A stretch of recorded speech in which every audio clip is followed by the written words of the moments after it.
Bom, gente, vamos começar agora a brincar de identificar as forças de inércia, tá? Usando problemas simples em que a gente consegue tratar uma de cada vez.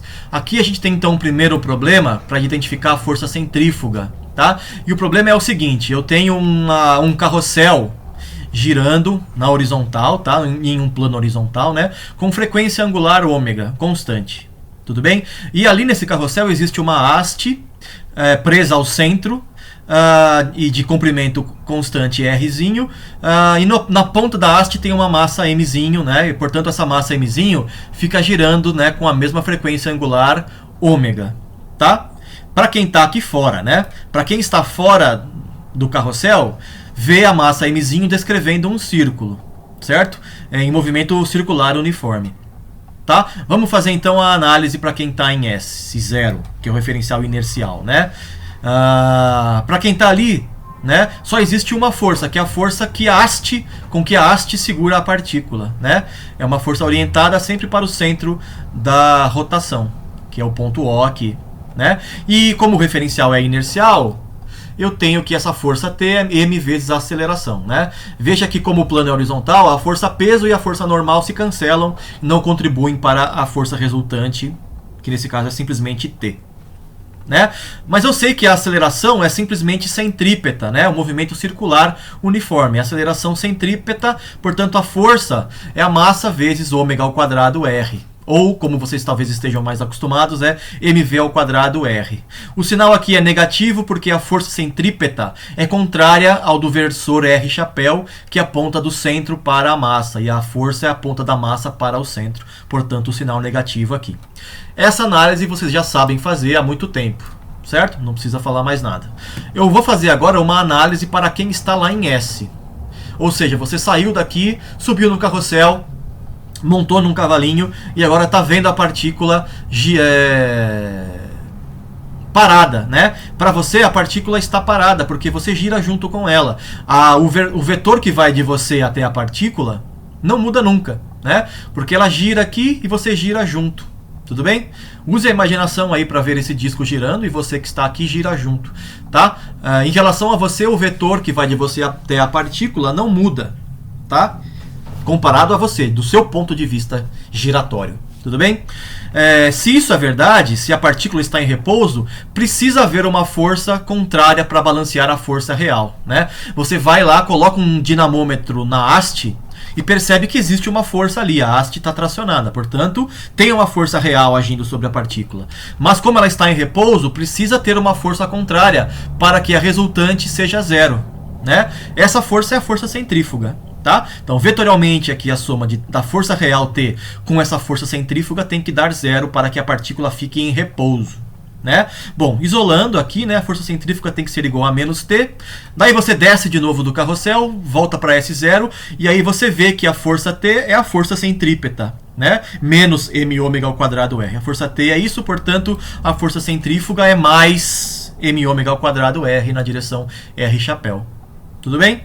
Essa daqui, então, deve ser a força centrífuga, né? Mas o que eu fiz aqui foi uma análise mista. É uma análise, ora eu estou em S, ora eu estou em S0. Eu quero fazer uma análise comigo sempre em S, tá? O observador em S e usar essa fórmula que a gente viu no último vídeo para calcular a força centrífuga, tudo bem? Eu tenho que achar então o ômega e o R, né, para quem está lá em S. O ômega é simplesmente, o ômega é o vetor rotação, né? Ele é igual a frequência angular na direção do eixo de rotação. O eixo de rotação é o vetor perpendicular ao plano do disco, que eu estou chamando de K. Tudo bem? E o vetor posição, para você que está lá em S, é simplesmente esse vetorzinho aqui que vai do centro até a partícula. Tá? Esse é o vetor posição. Então ele tem um módulo R, né, na direção R chapéu, e nesse caso o Rzinho é constante porque a haste é inextensível, sempre tem o mesmo comprimento. Então vamos lá, né? Vamos calcular a força centrífuga usando essa fórmula aqui, com este vetor rotação e com este vetor posição Rzinho. Tá?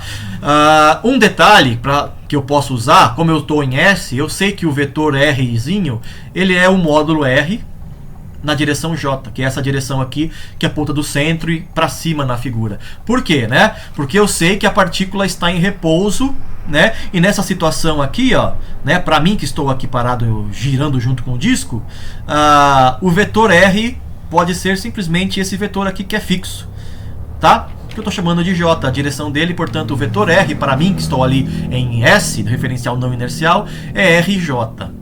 Tudo bem? Vamos fazer então esse produto que está aqui dentro dos parênteses primeiro, tá? Ômega vetor R, que é o ômegazinho K vetor RJ, né? Ou seja, isso é igual ao ômega R.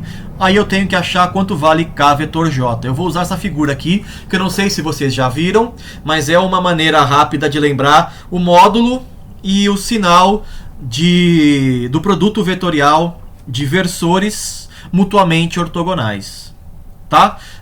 Na notação da mão direita, né? Então, por exemplo, I vezes I vetor J é o K, porque eu estou seguindo o sentido das setas aqui. I vetor J é o K, J vetor K é o I, e o K vetor I é o J. Se for no sentido contrário, o sinal é negativo. O I vetor K é o menos J, o J vetor I é o menos K, né? E o K vetor J, que é o que eu preciso, é menos I. K vetor J é menos I, porque o sentido das setas aqui, eu estou indo contra o sentido das setas, né? K vetor J é menos I, portanto, ômega vetor R é menos ômegazinho R na direção I, que é um vetor que vai daqui, né, da massa, até indo da direita para a esquerda, contrário ao do versor I que eu indiquei aqui, né? Contrário a ele, menos ômegazinho R na direção I. Qual é a interpretação de ômega vetor R? Veja que, para quem está em S0, no referencial inercial, né, para quem está aqui fora do disco, a velocidade da partícula, dr dt, é dada por essa fórmula que a gente viu nos últimos vídeos. Né? É delta R, delta t, que é a velocidade para quem está em S, mais ômega vetor R. Né? Agora, delta R, delta t é zero, porque essa aqui é a velocidade da massa em S. E a massa está em repouso em S. Então a velocidade dela lá é zero, tá? Portanto, ômega vetor R é a velocidade para quem está aqui em S0, tá? Tudo bem? Então, essa velocidade aqui. Mas veja que para quem está em S0, a velocidade muda de direção, né? Vai acompanhando a massa que está girando. Tudo bem? Mas para quem está em S, não tem velocidade, né? A massa M está em repouso para quem está em S. Tudo bem? Então, para quem está em S, esse aqui é simplesmente um produto vetorial. Certo? Que daria a velocidade para quem observa isso tudo lá do referencial inercial. Mas para quem está em S, isso aqui é só um produto vetorial. Bom, vamos continuar agora para completar o cálculo da força centrífuga, né? Fazendo o produto vetorial de supor ômega. Então eu tenho que fazer, né? Multiplicar pela massa, né? E fazer o produto vetorial de ômega vetor R, que a gente acabou de encontrar, com o ômega outra vez. Então vamos lá, né? É isso aqui. É o M menos ômega R I vetor ômega K, que é menos M ômega ao quadrado R. Eu tenho que achar I vetor K. De novo, né? I vetor K é um menos J. Tudo bem? Então esse menos cancela com esse menos que está aqui fora. A força centrífuga é, novamente, né? M ômega ao quadrado R, apontando na direção para fora do centro, né? Apontando para longe do centro. Tudo bem? Na direção J aqui, né? Na direção para cima. Tudo bem? É isso, né? Veja que para quem está aqui fora, né, não tem essa força, certo? Para quem está fora do disco, que não está girando, não vê força centrífuga nenhuma. Vê uma força centrípeta, que essa sim vai girando, né, apontando sempre para o centro. Mas não tem força centrífuga, tá? Agora, para quem está em S, no referencial não inercial, vê uma força centrífuga aqui apontando na direção fugindo do centro, né? Na direção J aqui que eu chamei. Tudo bem? E veja que para quem está lá em S, o R é simplesmente o J, né? Como eu já tinha falado. Tudo bem? Mas veja que o módulo é o mesmo, né? M ômega ao quadrado R é o mesmo que eu tinha feito aqui nessa análise mista. Ok, né?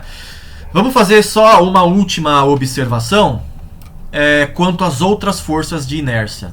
A primeira delas era a força de Coriolis, né? Que era dada por essa fórmula. Nesse caso, a força de Coriolis é zero, porque R ponto é zero. Né? R ponto é isso aqui, ó, delta R, delta T, né? Que é a velocidade vista por S.